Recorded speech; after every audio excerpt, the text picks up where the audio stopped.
السلام عليكم ورحمة الله وبركاته. ازيكم يا حبايب قلبي؟ عاملين ايه؟ وحشتوني وحشتوني وحشتوني. كل سنة وانتم طيبين. النهاردة جاية لكم بقى فيديو صغير كده، بيقولك على ايه؟ على حذف 100 قناة على النايل سات. الناس كلها بتسأل، رواد السوشيال ميديا كلها، عن سبب الحذف. ماشي.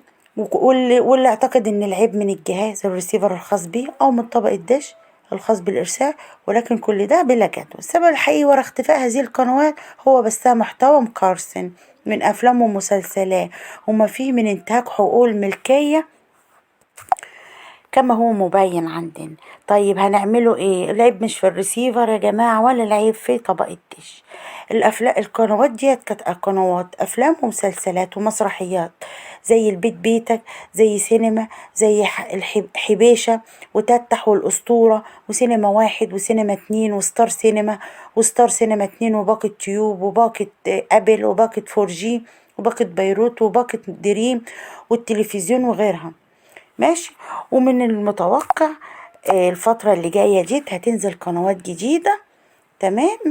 طب احنا هنتفرج على ايه؟ في قنوات بقى موجودة، في المصرية، في الأولى، في التانية. تمام. في الحياة مسلسلات، والحياة دراما، والحياة اللي هي اليوم. كل دول اتفرجوا عليه. وفي قنوات دريم موجودة، اللي هي دريم المصرية. تمام. وفي قنوات ام بي سي مصر 1 و 2 و 3 و 4. كل دول قنوات جميلة برضو اتفرجوا عليها. جي ام سي وسي بي سي 1 و 2 والقاهرة والناس. في قنوات كتير اتفرجوا عليها، مش ما تقتصروش على القنوات دي. وقريبا هتنزل قنوات تانية. اول ما ينزل الترددات بتاعتها هجيبها لكم. تمام. وهنزلها لكم عندي هنا على القناة.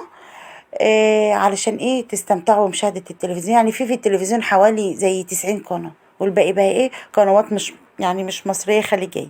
ديت بقى القنوات اللي موجودة على النايل سات.